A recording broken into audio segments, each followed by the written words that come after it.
oduu gammachiisaa gurra as deebisaa wahiinsi gabaasaa baankii tunoo dhufee sanuuta Raammisi. Durarratti afeerraa teenya tana kabajanii asitti nu argamuu keessaniif maqaa hojii raawwachiiftuu koree Raammisiin galatoomaa jechuun barbaada.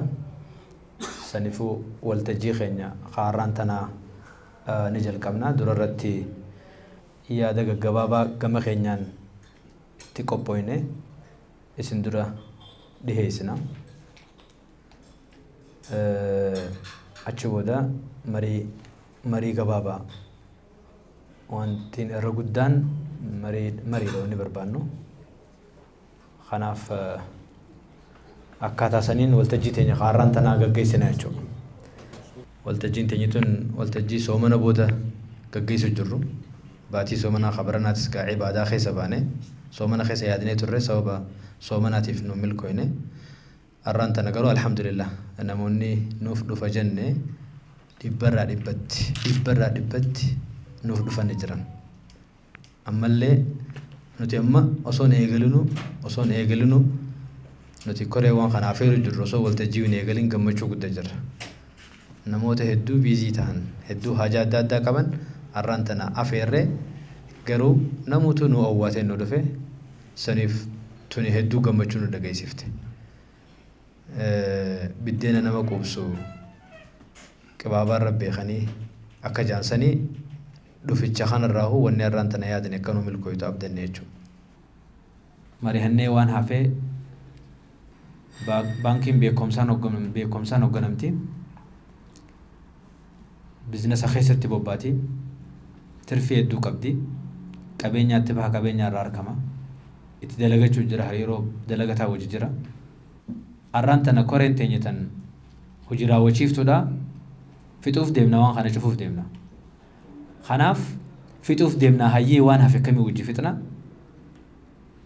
Maal yaada qabdan yaadni keenyaas kana bakki geenye kana nu wajjin walqixa deemuu osoo hin ta'in nu daran hoottaatti laacelloodha waan keessan qoradha abbaatti taha jennee nama hunda yaamuun ni danda'ama. Nama hedduu yaamuun ni danda'ama. Nama dhibbaan lakkaa'amu yaamuun ni danda'ama. Garuu nama quuqamuu danda'u muraasa yaamnee gatteenyee wal dubbannee waan kana waan hafe xumurree galmaanis gahuu qabna. Waltajjiin teenya kaayoon isaa guddaan waan biraatii miti.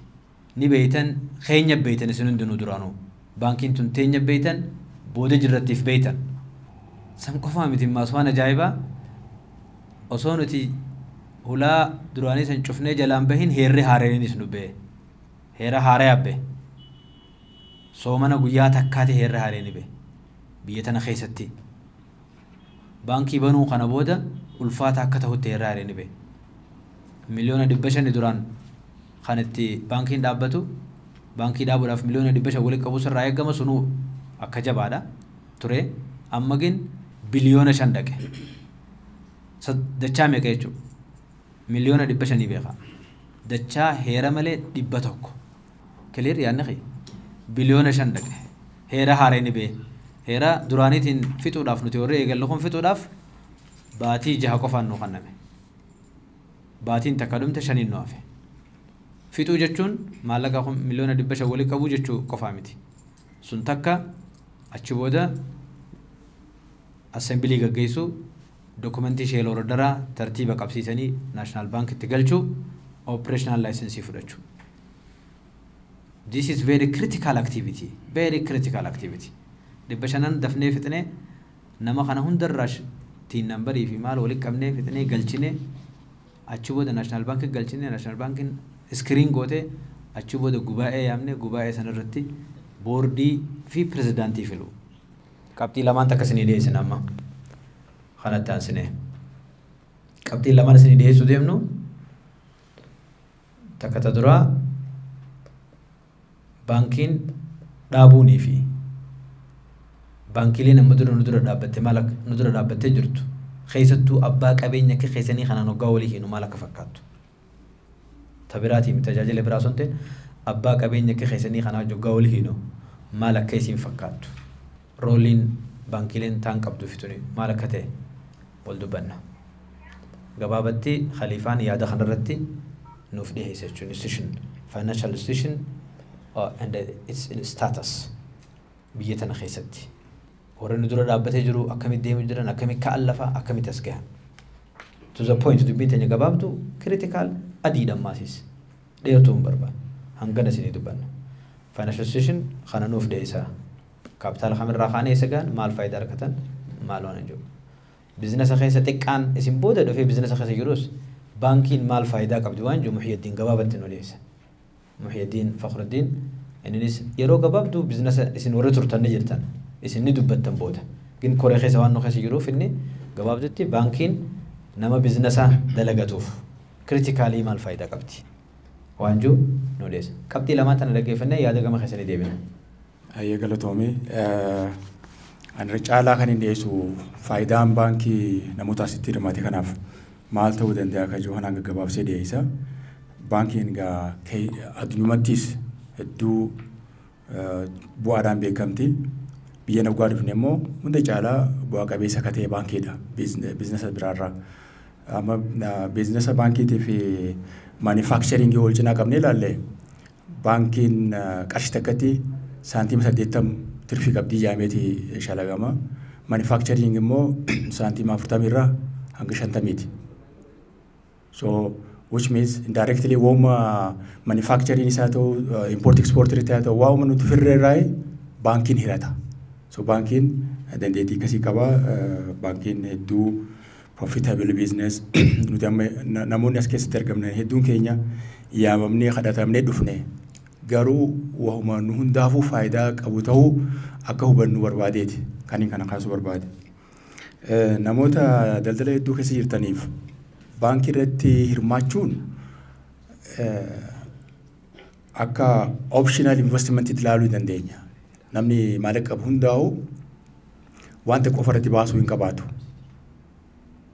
Kan real estate irra jiru maallaqa hanga ta'e real estate irra kaa'ee kaafee baankii irratti invest godhatee faayidaa qabaataa fi manufacturing kan jiru hanga ta'e manufacturing godhatee kaafee immoo gara baankii ofide afaan faayinaansiitti diversification of investment jennaan yoo tokko nu jalaa bade tokko nu hafa jechuudha.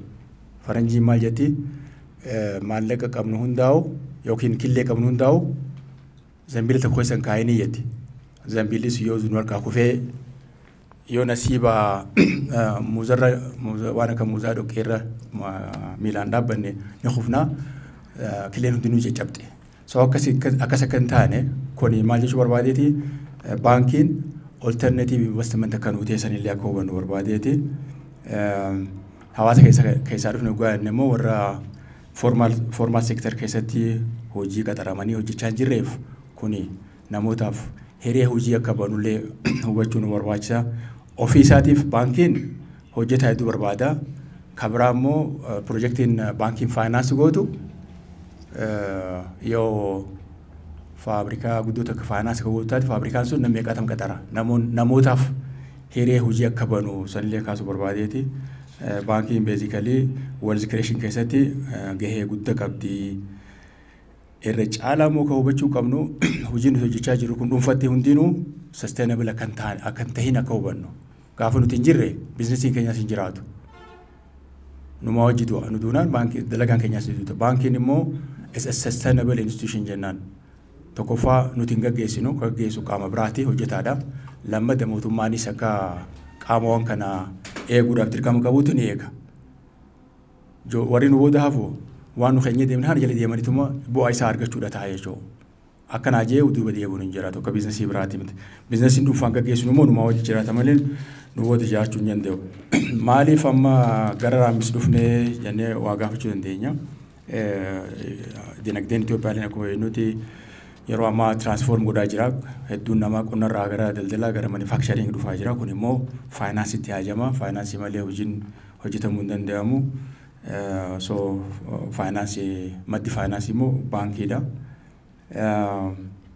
Yoo Raammis bakka gahe Raammis hundaafuu role model nu ta'a. Waan kana booda hojjennuuf karaa banaa.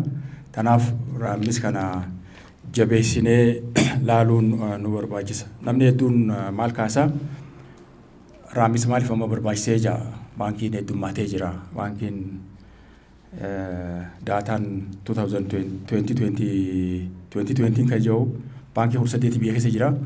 18 keessaa 2 kan mootummaati, 16 kan dhuunfaati. So kana maleedhaas baankonni 10 ijaaramuuf deemaa turanii san keessaa warri laayisensii fudhatanii jiran. So baankiin 18 kun liigii kennuun isaa ta'uu miseensa horachuudhaan Itoophiyaa keessatti access to finance kan jennuun parsantii 37 qofa. Parsantii 37 jechuun parsantiin 63 finance argatee hin beeku. Maallaqas kaayatee hin beeku, liqeeffatees hin beeku. So biyya namni parsantiin 50 ol access to finance hin qabnetti ganaa baankiileen Raammis qofaa miti akka Raammis kan hedduu barbaachisa jechuudha. Fakkeenya tokko Keeniyaa 2013 irratti baankii 43 qabaachuu turte. Yeroo sanitti population Keeniyaadha nama miliyoona 42. Yoo biyya naa hojii deebisnee hojii qabnee ilaallu taate nuti amma nama qabna nama miliyoona 100 qabna. Almost Keeniyaatti for every 1 million there is one bank. Itoophiyaattis baankii 110 qabaanuu dandeenya jechuudha. Because already access to finance percent 37 qofa jennee jira. So namni Raammis eega magaalaan guutamtee booda saachuree taatee booda dhuftan kan jiruuf I think deebisa bareeda ta'an na fakkaata. Inni bira kaapitaalli baankiidha. Baankiin Itoophiyaatti bara 1994tti private bankiin Awaash Faan eegalu banamanii gaafa Awaash banamu miliyoona 16 qofa kan barbaachisu. Miliyoona 16 irraa gara 75 ol guddate, miliyoona 180 guddate, 300 dhaqee 300 irraa miliyoona 500 irra jira amma. Nuti maal eegaa turre yoo ol guddisan biliyoona 2 irra dabru jennee yaadaa turre. Amma immoo utaachisanii meeqa dhaqanii biliyoona 5 geessan. Biliyoona 5 geessuun kun isaan akka mootummaan dhiyeessutti kaapitaalli baankiilee olaa ka'u baankiin humna liqeessuudhaa jabaa horatu kan jiru. Nuti immoo warri amma hireen kun harka seene. Kan keenya suppose namas ni rifachiisa gamta kun nama ni gammachiisa. Baankiin kana booda dhufu hundinuu biliyoona 5 jechaanii jira. Biliyoona 5 achi yaaduun hin danda'amu. Warri immoo eegaltan yoo baatii 6 keessaa baatan miliyoona 500 sanii keessaa fixachuu dandeessanii jechaa jiran. So already baatiin takka dabartee jirti. Baatiilee biraa fudhachuurra firraa gabaabsinee akkuma investimentii tokko ilaallee maallaqa qabnu hanga ta'e gamna finnee cufnee gara steepiitti aanutti yoo dabruu dandeenye nuufis bareedaadha, baankiifis bareedaadha, hawaasa keessaa dhufne hawaan institutional business irratti yaadeen beeyneef karaa guddaa banaa namni hundinuu yoo kanatti yaaduu dandeenye I think bareeda nu ta'a deemee sochiin dinagdee addunyaa hundinuu baankii alatti hin danda'amu. Khalifaa hedduu galatoomfanna. Wanni qabxiin nu qabatan asirratti maali? Waliigalaa daldalataan tokko baankii itti haajamuu keessatti baankii tasaan tahinitti haajamuu baankii tasaan tahinitti haajamuu ifiitti dalagachuu takka baankii tasaa taatetti haajamuu itti dalagachuu garaagarummaa guddaa bakka kana jirtu siniif himna. Waan kee ititti keessan godhadhaati waan keessanitti akkamitti haajamtanitti fayyadamtan. Meetiqashoo waan kana practical haala ta'een Muhyiddin gabaabsee aannu dhiyeessu. Muhyiddin ifin reeqanna. Bismillah. Carraanaa kan nu keessaniif galatooma. Dhugaadhaa akkuma obboleeyyan keenya Abdul Jawaadii fi Obbo Khaliifaan kaasanitti baankii dhaabuun akkaan barbaachisaadha, akkaanis gaariidha, akkaanis biizinasa irra bareedaati. Gama biizinasaatti yoo halaallu taate. Dabree Islaamik baankii dhaabuun konvenshinal baankii wajji garaagarummaa guddaa qaban. Kanuti amma irratti haasawaa jirru kun Islaamik baankiidha. Islaamik baankii kana maaltuutu konvenshinal baank ala dalaga.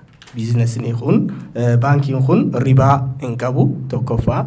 zulmii qaceelloo ofirraa eegaa nama zallamu yookaan baankiin isa kan dallamamnetti kadalagu ta'a. Kan biraa maali qumaara yookaan garaar yookaan afaan Ingiliziitti speculation irraa bilisa bifa qumaaraatiin hin dalagu. Wanni inni irra dalagu waan dhibbatti sarteen ta'e. Meeshaa yoo qabitu taate meeshaan san lafa jiraattee qabatamaan jiraachuu bifa qumaaraatiinis miti haraamirraayis bilisa. Kuni maal godhaa gama amantiitiinis yoo kalaallu taate daldala kana qaceellotti bu'a qabeessa godha. Bu'a qabeessummaa isaa yoo taariika if booda deebinee kalaallu taate yeroon addunyaan guutuun warri biizinasaatis baankiileen addunyaa guutuun September 11 irraa kaasee yoo kalaallu taate akkaan kasaaraan irra geesse. Yeroon san yeroo abbootiin qabeenyaan hedduun itti if ajjeesanii jechuudha. Meeksikoo keessatti haa ta'u, Yurooppaa keessatti haa ta'u, kasaaraan guddaan geesse jechuudha. Garuu yeroo sanitti Islaamik baankiin takka kasaartee hin jirtu. Islaamik baankiin kun biyyoota musliimaa bichaa miti ka jiru. Yurooppaa keessaas ni jira. Jarmanii yoo fudhanne Islaamik baankii qabdi. Ingilizii yoo fudhannu taate Islaamik baankii qabdi jechuudha. Isaanii musliman ta'in wanni bananiif maaliifi bu'a qabeessummaa isii waan arkaniif. Qabatamaanis arkamee yeroo baankiin addunyaa guutuun kasaarte sanitti hin kasaarree jechuudha Islaamik baankiin kun. Maali faayidaan? Wanni kun biizinasa dalagaadha. Islaamik taateef yookaan hawaasummaa taateef qofaa miti. Wanni irra haasa'u jirru kun biizinasa. Biizinasa yoo ta'e hoo bu'aa qabaachuu qaba. Namni tokko waan tokko yoo achi qanne bu'aa irra barbaada. Dhugaadhaan beeytan jechuufi miti wal yaadachiisuun barbaachisaadha. Yaada ja'uuf bu'aalee isaa kana waliin haa laallu. Wanni irra achi qanninuuf maali? Tokkoffaan dividend. Kaampaaniin kun gizee dalagee yookaan baankiin kun gizee dalagee bu'aa fiduu qaba. Maallaqa achi kennine kanarraa parsantii waa waggatti as buusuu danda'uu qaba. Histiruma Itoophiyaa keessatti gad deebinee yoo halaallu taate konvenshinal baankoonninuu parsantii 45-50 fi sanii oli yeroo hunda amatatti qabuusan. Bu'aa bu'ee kana amatatti adda qooddata jechuudha. Abbootiin qabdutuun irraa qooddatti. Maalleeyni bikkuma ta'a bu'aa dhufe sanirraa dividendii fudhannuutu jira. Kalamadaa maali? Share value. Maalleeyni irraa achi kannine kun hin rafu ni dalaga. Lamada devalueetis hin godhu. Bu'aan inni qabu kun bu'aa hin deemu. Maaliif bu'aan deemne share value kanaatiitu ol ka'aa deema. Amma yoo baankoota irraa gadi ilaallee sheeriin 1000 takkaan isaan amata 5, amata 6, amata 7 dura bitan arraan tana humni takkitti saniititu 22 ta'a. Akkamitti sheerii 1000 takka yoo qabinnu taate 10,000 yoo qabinnu taate masalan miliyoona 10 irra sheerii kana yoo qabinnu taate sheeriin vaaliyuun isaa 22 dhaqe jechuun maal jechuudha? Maalleeyni humni khurni arra achi miliyoonni khurni achi kannine kun 220 ta'ee jechuudha. Faayidaa lama amma bakka kanatti. Share value khobaadha. Bu'aan amatatti inni fidee irraa fudhannu kun khoba. Miliyoona khurna achi kennine saniitu amma warri akka Awaash 22 ol dabree jira. Sharing gaafas namni tokko 1000 takkaan bitee jechuudha. 23, 40 gaha, 50 gaha sadarkaa addunyaatti yoo laalle share value akkanatti ol ka'aa deema. Miliyoona khurna saasan sheerii miliyoona 10 san gurguree bahuu yoo hafadhu taate namni tokko meeqaan gurguree baha jechuudha. Miliyoona 220tti kuma khurna saa miliyoona khurna saasan sheerii san gurguree baha jechuudha. Bu'aan lammadaa guddoon baankii irraa argachuu dandeenyu share value ol ka'aa deemu kana. Lamada maalleeyni achi kannine kun boru deebinee itti fayyadamuu dandeenya. Takkaffaa gaarantii. Baankiin walitti dhihaatu yoo kasi gargaaru taate. Baankiin ifii hoo hangam takka si gargaaruu danda'a. Limitiidhaan kaayan yeroo fadhetti miliyoona 50 gaarantii xalayaa yeroo fadhetti dhaqee barreessifadhee osoo komiteen hin murteessine dhiheessuu danda'a. Carataalee akkanaa keessatti hirmaachuudhaaf gaarantiin baankiin kee yoo ta'u taate baankiin san si amana jechuu si beeka jechuu. yoo haa murteessuu ati jechuudha. Tanaafuu gaaraantiidhaan irraa fayyadamuu dandeenya. Afraffaan maali? Loan facility. Irra guddaan hawaasni keenya liqeeffachuun akka waan AB takkatti ilaalla. Duriif dhugaadha haa taatu. Finaansii kana keessaa wanni nu baase maali? Financial systemiin nuti itti fayyadamuu dandeenyu hin jiru ture. Rakkina guddaa wanni boodatti nu deebise isa kana. Dhugaadha nagada keessa namni jiru muslima guddaan. Laakiin biiliyooneroota jennee amma Forbes irra yoo dhaqadhee nu taate ilaa 10 keessa hin jiru. Parsantii yoo kalaallu taate muslima irra guddaan nagada keessa jiru. Laakiin sadarkaa san gahuu wanni nu dhorku maali? We are not getting benefit from financial institutions. Financial institutionii keessatti hirmaachuun barbaachisaadha. Masalan yoo example xiqqaa tokko fudhanne namni tokko kaapitaalli isaa wanni qabu miliyoona 100 takka haa jennu. Miliyoona 100 takka hitti kanaan ka'ee fooqii yoo bakka takka kajaaru taate fooqiin sanis takka godhuu malti riskiitu jira jechuudha. Akkuma reefu baleessi xiyya khaliifaan kaasetti because you have put all your egg in one basket. Killee qabdu hunda baaskeetii tokko keessa keessee jirta san cabnaan dhumte. Fooqiin achi ijaarte san kireeffamuu dhabnaan dhumte. Simiiti qajeellotti. Yoo diidam gootee baankii irraa 8 fuutee fooqii 5 ijaarte hoo. Yoo 2 dalaguu baatte 3 dalaga. Yoo 3 dalaguu baatte 2 dalaga. Waan sanis ni kafalti. Atis stacking taatu jechuun. Diversify goote jechuun risk management. Looniin yoo xiqqaate kanaan nu fayyada.